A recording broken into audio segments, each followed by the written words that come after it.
तो अब हम बात करेंगे चेकलिस्ट की, जो एक गूगल फॉर्म है। यहाँ पे ये है हमारी ऑटोमेशन चेकलिस्ट। सबसे पहले इस इंस्टॉलेशन को हमने दो पार्ट में डिवाइड किया है। Checklist for UPS installation, checklist for server and automation. तो पहले हम चेकलिस्ट पे चलते हैं। Checklist for UPS checklist serial number first है। फर्स्ट नंबर पे आप देख रहे हैं, meet with installation officer oblique store keeper and take the hand over of UPS. सबसे पहले हम इंस्टॉलेशन ऑफिसर से मिलेंगे, उसके बाद उनके साथ हम स्टोर कीपर के पास जाएंगे और उनसे जो हमने मटेरियल डिलीवर किया है थ्रू कुरियर और लॉजिस्टिक, उसका हम हैंड ओवर लेंगे, जिसमें कि 2 यूपीएस और बैटरी बैंक। सेकेंड है, place UPS at control room as per installation officer instructions. हमने आईओ इंस्ट्रक्शंस को फॉलो करना है और कंट्रोल रूम में एक जगह उनसे लेनी है जहाँ पे हम यूपीएस और बैटरी बैंक को इंस्टॉल कर सकते हैं। थर्ड है, place battery rack for UPS at control room as per IO instruction. मैंने आपको बता दिया कि आईओ की इंस्ट्रक्शन के साथ उनके साथ डिस्कस करके हम कंट्रोल रूम में एक जगह डिसाइड करेंगे जहाँ पे हम बैटरी बैंक इंस्टॉल करेंगे और उसके साथ यूपीएस को इंस्टॉल करेंगे। उसके बाद है fourth step, make the connection of all batteries and connect with UPS. हम सारे दोनों बैटरी बैंक की बैटरीज को आपस में कनेक्ट करेंगे। उसके बाद उन बैटरी बैंक को उनके यूपीएस के साथ कनेक्ट करेंगे। उसके बाद है पांचवा step, put MCB as per IO instruction. जब हमारा बैटरी बैंक आपस में कनेक्ट हो जाएगा, यूपीएस के साथ कनेक्ट हो जाएगा, तो जब हम यूपीएस से फाइनल आउटपुट लेंगे उसको हम आईओ के साथ डिस्कस करके, जहाँ पे हमने रैक इंस्टॉल करना है बाद में इसी प्रोजेक्ट के अंडर, वहाँ पे उसी रैक के आसपास, उसी लोकेशन के आसपास हम आउटपुट का एमसीबी इंस्टॉल करेंगे दीवार पे। उसके बाद है sixth step, check functioning of UPS. हम उसके बाद जब सारा इंस्टॉलेशन हो जाएगा तो यूपीएस की हम फंक्शनिंग चेक करेंगे कि बैटरीज आपस में सही से कनेक्ट है, काम कर रहे हैं या नहीं कर रहे हैं, लोड शेयरिंग हो रहा है या नहीं हो रहा है। उसके बाद सेवन्थ स्टेप है, after charging and monitoring check backup time of each UPS. Install होने के बाद हम यूपीएस को थोड़ी देर के लिए चार्ज होने देंगे और उसको मॉनिटर करेंगे और उसके बाद हम सिंगल यूपीएस का बैकअप टाइम चेक करके स्टेशन पे इंस्टॉलेशन ऑफिसर को दिखाएंगे। 8th स्टेप है, check all the parameter as per set. उसके बाद हम जो भी टेंडर में जो भी यूपीएस के स्पेसिफिकेशन है, वो जितने स्टेप पॉसिबल हैं स्टेशन पे दिखाने, वो हम पैरामीटर सारे उनको जो भी हम एज पर सेट, हमने साइट एक्सेप्टेंस टेस्ट सेट इसको बोलते हैं, उसके अकॉर्डिंग जो भी पैरामीटर्स होंगे वो हम उनको टेस्ट करवाएंगे साइट पे इंस्टॉलेशन ऑफिसर को। उसके बाद है 9th step, certificate to upload on Google drive. हम उसके बाद जब सारा हमारा इंस्टॉलेशन हो जाएगा, सारे पैरामीटर टेस्ट हो जाएंगे, उसके बाद हम सर्टिफिकेट साइन करवाएंगे इंस्टॉलेशन ऑफिसर से और उसको गूगल ड्राइव पे अपलोड करेंगे और उसकी जो हार्ड कॉपी है वो फाल्कन ऑफिस में कुरियर करेंगे। उसके बाद हम आते हैं check list server and automation. यहाँ पे है instruction for SITC and server and automations, follow the step and daily update on Google forms. ये हमारी बेसिकली ऑटोमेशन की चेक लिस्ट है। तो हम इसमें भी स्टेप बाय स्टेप चलते हैं। सबसे पहला स्टेप आप देख रहे हैं, meet the installation officer store keeper and take the hand over of all the supplied material for SITC radio automation and servers. सबसे पहले, जैसे मैंने आपको यूपीएस की चेक लिस्ट में भी बताया, सबसे पहले जो भी टीम इंस्टॉलेशन के लिए साइट पे जाती है, वो सबसे पहले जो उस साइट का इंस्टॉलेशन ऑफिसर होता है, जो डायरेक्टरेट ने अपॉइंट किया होता है, असाइन किया होता है, हम उनसे मिलते हैं। उनके साथ हम स्टोर कीपर से मिलते हैं और जो हमने प्रोजेक्ट के लिए, जैसे कि इस प्रोजेक्ट में हमने सर्वर सप्लाई किया है, रैक सप्लाई किया है, KBM switch and monitor supply किया है, नेटवर्क स्विच सप्लाई किया है, एक्सेल रेडियो ऑटोमेशन सप्लाई किया है, साउंड फोर सप्लाई किया है, एडोब ऑडिशन सप्लाई किया, जो भी सारा हम मटेरियल किसी पर्टिकुलर प्रोजेक्ट के लिए सप्लाई करते हैं, उसका हम हैंडओवर अपने पास लेते हैं। सेकेंड स्टेप है चेक यूपीएस इंस्टॉलेशन। अब मैंने आपको पहले दिखाया कि हम बताया कि हमने इस प्रोजेक्ट को 2 पार्ट में डिवाइड किया है। एक में हम यूपीएस की इंस्टॉलेशन करेंगे और एक में बाकी अदर आइटम्स की इंस्टॉलेशन करेंगे।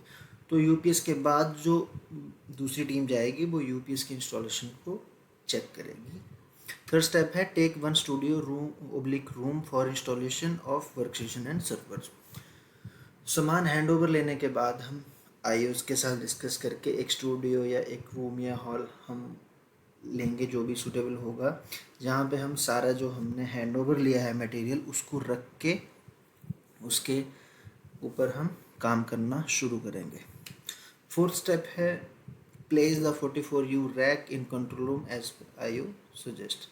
हम जो हमने रैक का हैंडओवर लिया है उसको हम कंट्रोल रूम में प्लेस करेंगे, जहाँ यूपीएस के आसपास, जहाँ मैंने आपको यूपीएस की चेकलिस्ट में बताया, जहाँ पे हमने यूपीएस की आउटपुट का एमसीबी इंस्टॉल किया है, उसी वॉल के आसपास हम आईओ जहाँ सजेस्ट करेंगे हम रैक को प्लेस करेंगे। उसके बाद है fifth step insert the audio card in work station. हम वर्क स्टेशन की इंस्टॉलेशन शुरू करेंगे। सबसे पहले हम जितने हमारे ऑडियो कार्ड हैं वो हम वर्क स्टेशन में इंसर्ट करेंगे। सिक्स्थ स्टेप है install all the softwares and software module in workstation and servers like SQL for RDBMS, Excel radio automation software, all modules, SoundForge, Adobe Audition, QuickHelp, etc. Work station में audio card लगाने के बाद जो भी जिस work station में software install होना है वो हम सॉफ्टवेयर इंस्टॉल करेंगे उन वर्क स्टेशन में। जैसे टॉक स्टूडियो का वर्क स्टेशन है उसमें हम साउंडफोर्स डालेंगे। जो म्यूज़िक और ड्रामा स्टूडियो का वर्क स्टेशन है उसमें हम एडोब ऑडिशन डालेंगे। क्विक हेल्प हम सर्वर में इंस्टॉल करेंगे। उसके बाद एक्सेल के सारे जो प्लेबैक स्टूडियो है हम उसमें डीजे प्रो डालेंगे। जो पैक्स के लिए वर्क स्टेशन है हम उसमें डीजी वेयर डालेंगे। जो भी जिस वर्क स्टेशन में हमने सॉफ्टवेयर डालना है हम यहाँ पे बैठ के सारी इंस्टॉलेशन कंप्लीट करेंगे। इस इंस्टॉलेशन के बाद हम आते हैं सेवन स्टेप पे। सेवन स्टेप में ले the network cable in all studio from control room. हम कंट्रोल रूम से हर एक स्टूडियो में जहाँ पे हमारा वर्क स्टेशन लगेगा वहाँ पे हम एक एक नेटवर्क केबल कैट6 ले करेंगे through the trenches. Control room से लेके उन स्टूडियो में हम केबल ले करेंगे और उसको उसके बाद 8 स्टेप में आ जाते हैं install the network switch and KBM switch and monitor in 44U rack placed in control room. इसके बाद जो रैक हमने कंट्रोल रूम में लगाया है उसमें हम एक नेटवर्क स्विच और एक केबीएम स्विच और मॉनिटर इंस्टॉल करेंगे। केबीएम स्विच और मॉनिटर कनेक्ट होगा हमारे सर्वर के साथ। नेटवर्क स्विच हमारा सभी जितने हमारे सर्वर्स और वर्क स्टेशन हैं उनमें जो हमने नेटवर्क केबल 7 स्टेप में मैंने आपको बताया हमने ले करी है वो सारी उसी नेटवर्क स्विच के थ्रू कनेक्ट होगी। उसके बाद 9 step connect the all work station through network cable with 24 port network switch at control room. Configure all the work station and server according to AIR। हम सभी वर्क स्टेशन को connect करेंगे network switch के through. Servers और work station को उसी network के through एक हम नेटवर्क क्रिएट करेंगे। उसके बाद है 10th step place the server in 44U rack placed at control room. हम अब हमारे जो 2 सर्वर हैं 1+1 कॉन्फ़िगरेशन उसको हम रैक में इंस्टॉल करेंगे। 11th step give the training for AIR engineer staff as suggest by the installation officer. हम जब बेसिक हमारी इंस्टॉलेशन हो जाएगी उसके बाद हम इंजीनियरिंग स्टाफ को जो इंस्टॉलेशन ऑफिसर हमें सजेस्ट करेंगे कि आप इन स्टाफ को ये इस लेवल की ट्रेनिंग दे सकते हैं, तो हम उनको साथ में जब हम टेस्टिंग करेंगे कॉन्फ़िगरेशन की सारी और इंस्टॉलेशन की तो हम साथ साथ में इंजीनियरिंग स्टाफ को ट्रेनिंग भी देना शुरू कर देंगे। उसके बाद है 12th step give the basic training for AIR programming staff. उसके बाद हम जब इंजीनियरिंग स्टाफ को फर्स्ट लेवल की ट्रेनिंग देंगे। उसके बाद हम AIR प्रोग्रामिंग स्टाफ को भी फर्स्ट लेवल की ट्रेनिंग देंगे, ताकि वो प्रोग्रामिंग स्टाफ को हम ऑपरेशनल ट्रेनिंग देंगे कि how to make playlist, how to make clock, how to insert songs etcetera, ताकि वो अब हमारे सॉफ्टवेयर पे अपने प्रोग्राम चलाना शुरू कर सकें।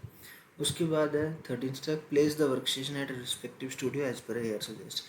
उसके बाद जो हमने वर्क स्टेशन इंस्टॉल किए हैं उनको हम जिस जिस स्टूडियो के लिए जो वर्क स्टेशन हमने कॉन्फ़िगर किया है उसको हम उस स्टूडियो में ले जाके इंस्टॉल करेंगे। उसके बाद है 14 step, install and configure the GPIO card for फेडरस्टार्ट ऑपरेशन। उसके बाद हम जो हमारा GPIO कार्ड है, general purpose input and output card, जो फेडरस्टार्ट के ऑपरेशन के लिए है, उसको इंस्टॉल करेंगे और कॉन्फ़िगर करेंगे। ये GPIO card basically work station और ऑडियो मिक्सर के बीच में इंस्टॉल होगा। नेक्स्ट है 15 step, 5-day training for AIR engineering staff and programming staff and on air monitoring. इसके बाद हम 5 डे एज पर डॉक्यूमेंट्स हम 5 दिन की ट्रेनिंग देंगे इंजीनियरिंग और प्रोग्रामिंग स्टाफ को, और 5 दिन हम ऑन एयर मॉनिटरिंग करेंगे हमारे सॉफ्टवेयर के ऊपर कैसे काम कर रहा है। जो जो 5 दिन में उनको प्रॉब्लम आएंगी हम उनको शॉर्ट आउट करेंगे। सब कुछ हो जाने के बाद 16 स्टेप, SITC सर्टिफिकेट सिग्नेचर। इसके बाद हम इंस्टॉलेशन ऑफिसर से हम सर्टिफिकेट साइन ऑफ करवाएंगे। 17 step, iNote signature and send hard copy and certificate to upload on Google Form through forms। उसके बाद हम iNote भी साइन कराएंगे और हम उसको सर्टिफिकेट और iNote को क्लिक करके या स्कैन करके हम गूगल ड्राइव पे अपलोड करेंगे। Last step, hard copy to be send by courier to Falcon office with tracking number. इसके बाद हम जो हार्ड कॉपी है उसको थ्रू कुरियर हम अपने ऑफिस फाल्कन ऑफिस भेजेंगे, और उसका जो ट्रैकिंग नंबर है कुरियर कंपनी के द्वारा दिया गया हम उसको भी साथ में अपलोड करेंगे। Thank you so much.